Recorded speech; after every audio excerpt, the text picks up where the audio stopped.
The study of the pupil would not be complete if we didn't also consider the pupil border. This is a ridged edge seen at the rim of the pupil. The normal pupil border will have a brownish red colouring, being neither too thick nor too thin, with no separating notches or deposits, detachments or rips. The colour of this ridge can vary from coral red to black brown. It was once thought that the colour was the most important part, but we haven't been able to substantiate that clinically. There are many variations within the structure. So here we have an example of a pupil border. This is a blue iris. The colour is a bit washed out because we've used side lighting to capture this image to really show the structure of the pupil border. Notice in this one we have some thinning. We have a tear in this lower sector and a notch or two in the upper segment. Changes in the colour, form, shape, structure, deposits or intensities on this border indicates an alteration in the electrodynamics of the spinal column with accompanying blood and nerve supply. So we've already seen how the shape of the pupil impacts on the spine, so does the pupil border. The pupil border indicates nerve regulation and function of specific areas of the body. The superior pupil border demonstrates the emotional and rational strength, so that's this area up here, while the inferior sector, the urogenital potency, the medial pupil border, the spinal energies, this is this part, and the lateral segment, the innervation of the respiratory system. Physically, the pupil border represents the condition of the spinal column and the nerve supply between the vertebra and reflex organs. So gaps or bulges in this structure can indicate injuries from accidents, subluxation, hernias, or disc damage. Such signs suggest the need for ongoing spinal assessment and correct supplementation of those minerals that support bone health. Classical iridology refers to this part of the eye as the absorption ring. So it is the pupil border that Bernard Jensen referred to when he talked about the absorption ring. I believe this definition to be correct, but I would like to qualify that the pupil border structure can be viewed as an index to the efficiency of mineral metabolism due to its close relationship with the spine. Gaps or bulges in the structure indicate the need for ongoing spinal assessment, including bone density tests. Modern ongoing research pioneered by Daniele Laurito from Italy and John Andrews in England suggests that signs on the pupil border can also represent various emotional conflicts. We will yet learn how the pupil border is another indication of the psychosomatic condition of the client. So you should think of the pupil and its border as the seam between the mind and the body.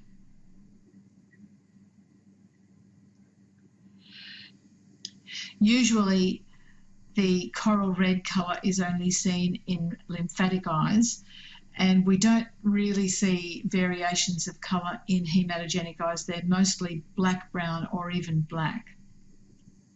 So just as we learned that varying pupil shapes have a direct relationship to specific spinal sectors, and in turn reflex organs and tissues, so too the pupil border itself is an indicator of these things. So where we've got little gaps, where we've got notches, where we have thinning or bulges in the pupil border, all of these things have great significance. There are some genetic variations which can't necessarily be used for spinal assessment. One of these is what we call a hypertrophic pupil border. In such an instance as this, I would still check the spinal quality, especially since there are also gaps in this lower segment.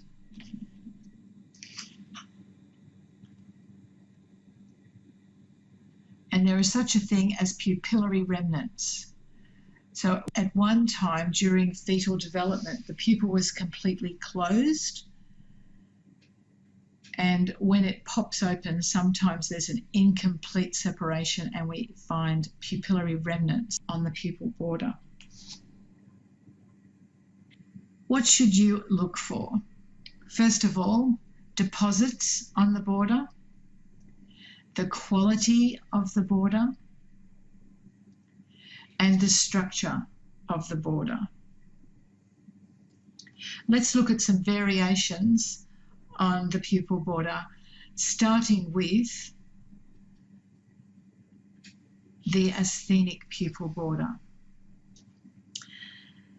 This is a very fine, delicate border without any appendages. The usual colour in lymphatic eyes is coral red. It is commonly dark brown or black in hematogenic or mixed constitutions. This border is typically seen in association with deficiency of the B group vitamins and iron. You should check the blood profile to exclude possible anemia. This would be a contributing factor to their main complaint, which is reduced energy. People with an asthenic pupil border tend to prefer intellectual values to material pursuits, and they're more inclined to mental activities as they lack physical stamina. You might want to Google the asthenic personality, and you'll find that, yes, there is such a thing. It is a personality with low energy, a lack of enthusiasm, and oversensitivity to physical and emotional strain. This personality type may tire easily and indulge in self-pity and can blame others for any physical and emotional problems they may have. So what is it again? It is a very, very fine pupil border. Now, it's very hard to see these pupil borders with a handheld light. The best way of seeing some of them is using side lighting.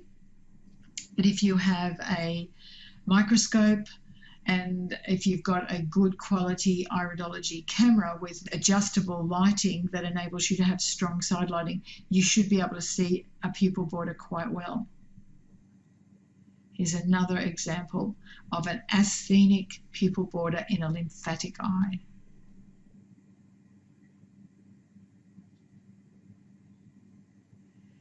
Let's look now at the cogwheel pupil border. So you can see, can't you, that there's little cogs on this pupil border. This is characterized by teeth-like formations as seen in a cogwheel. There are two types, both of which are related to spinal weakness. So this one is a fine-toothed cogwheel border, and it indicates drying out of the tissues. You're likely to find symptoms including arthritis, edema and swelling in localized spinal areas, and there's an increased likelihood of spur formation for people who have this pupil border. Regular supplementation of omega-6 essential fatty acids with calcium hydroxyapatite and silica can act to either prevent spurs or dissolve them. Here is another cogwheel border, but this is the thick-toothed pupil border. So you can see it's really quite thick. This is more severe by degree. This client has a tendency to develop stretched ligaments, tendons, sinews, and joints. It's actually a sign of poor connective tissue throughout not just the spinal system but also the vascular system. So they're likely to produce varicose veins in the legs, anus and rectum due to venous pooling. It's really important to develop and maintain core strength by keeping abdominal muscles strong and the waistline neat. So you do that by doing exercise that support your core. All symptoms are exaggerated by weight gain. Here's another example of a very thick-toothed cogwheel pupil border.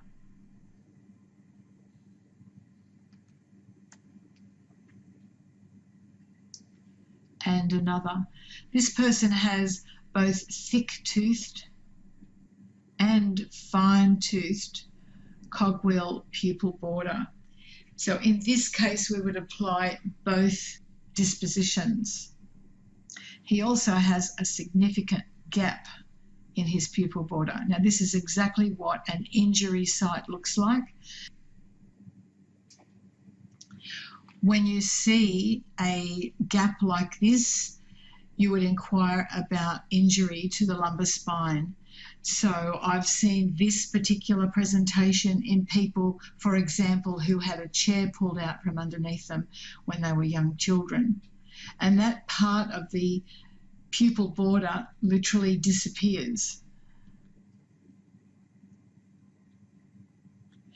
This is what we call a senile pupil border. It looks similar to a cogwheel, except that it has white, grey or mouldy looking deposits between the teeth. So you can see these little deposits on the pupil border. So this is obviously quite an elderly gentleman. Well, not necessarily a gentleman, this is an elderly person. These deposits indicate possible arteriosclerosis, which is hardening of the arteries, and symptoms can include hypertension, kidney disease, headache, memory defects, diabetes, leg cramps, and intermittent claudication. That's pain when walking. The senile pupil border is considered a biomarker of aging and has been observed in people in approaching or advanced stages of senility. So it's not a sign of senility. You can have a senile border and have your full faculties. However, some people who have a senile pupil border also have dementia. Here's another example. I'm sorry about the grainy image, but this is quite an old image taken on earlier technology.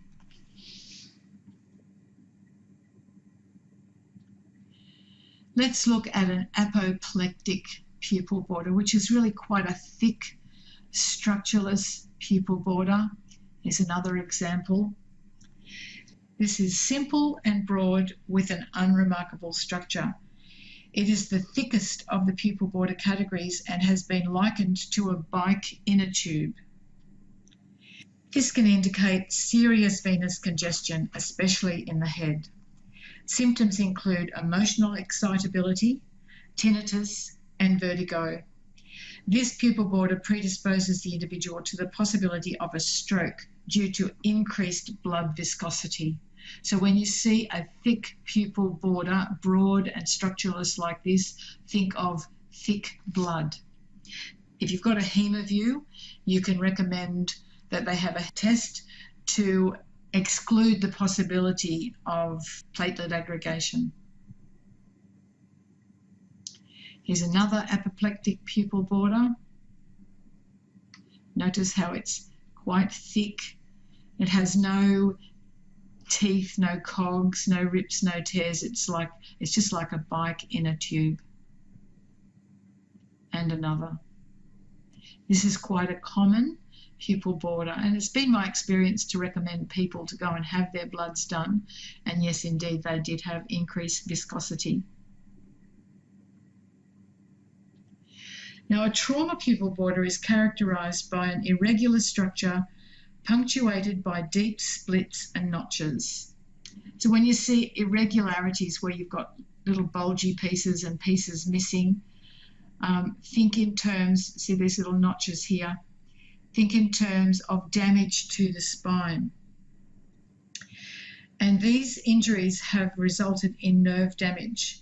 It's possible to palpate some spinal anomalies in the area indicated by the pupil border trauma signs. Here's another example of a trauma pupil border. Can you see the little tear in this section? You've got little pieces missing here. So this is an asthenic trauma pupil border.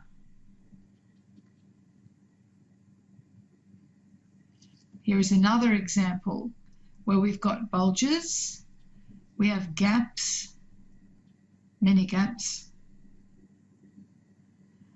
And in such cases as this, they may have started with injuries to their spine, but I would recommend that they have a bone density test done as well, because there does seem to be quite a lot of damage to the spinal tissue in this pupil border.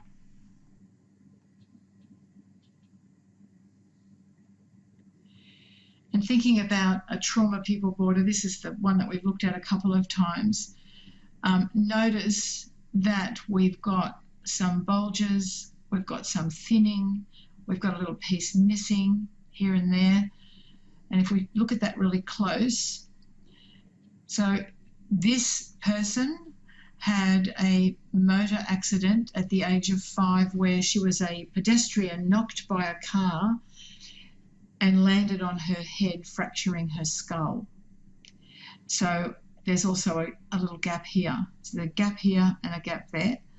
And then when she was 14, she had another motor vehicle accident where she was in a car that rolled over and over, and she was hit in her spine by a flying lawnmower and chipped one of her vertebrae.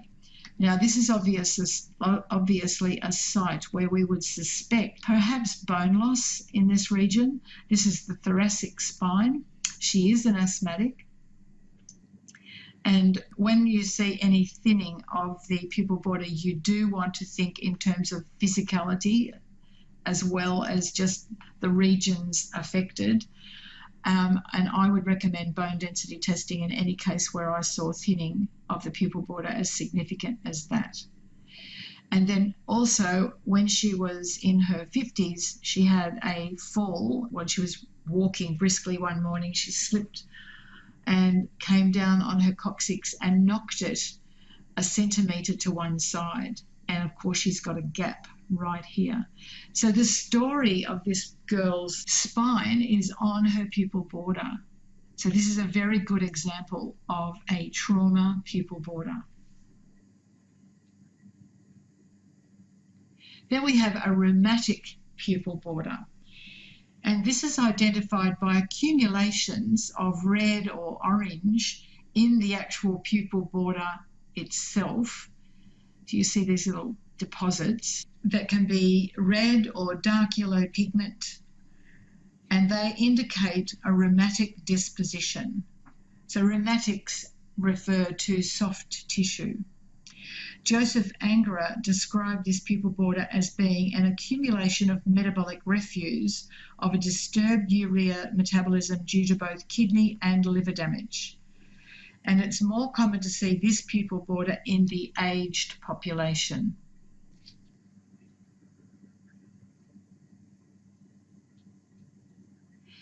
The last of our pupil border categories is called the diabetic pupil border. And the edge of this border looks somewhat like little clumps of sugar frosting. And this is appropriate since it's found as a genetic link to a diabetic diaphysis. And this photo sample is of a little 5-year-old boy who I saw at a trade show. He was with his uncle, and his uncle came and asked me to photograph and assess his eyes. And this dear little boy was sat there. He was so well behaved, and at the end I said to him, would you like me to take your photos and show you what they look like on the screen? And of course he wanted to do that.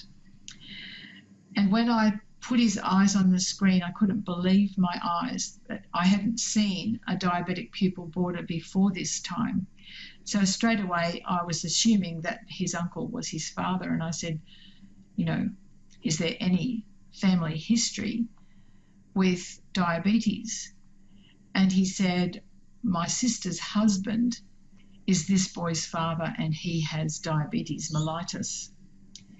So interesting, isn't it? Here's his other eye, and you can see those little clumps. It looks like crystallized sugar on the actual pupil border. And sure enough, it relates the person with the diabetic pupil border to a diabetic diathesis. So even though they may be symptom-free, you would treat them as if they were a diabetic in as far as what you would recommend for them to eat, drink, and take.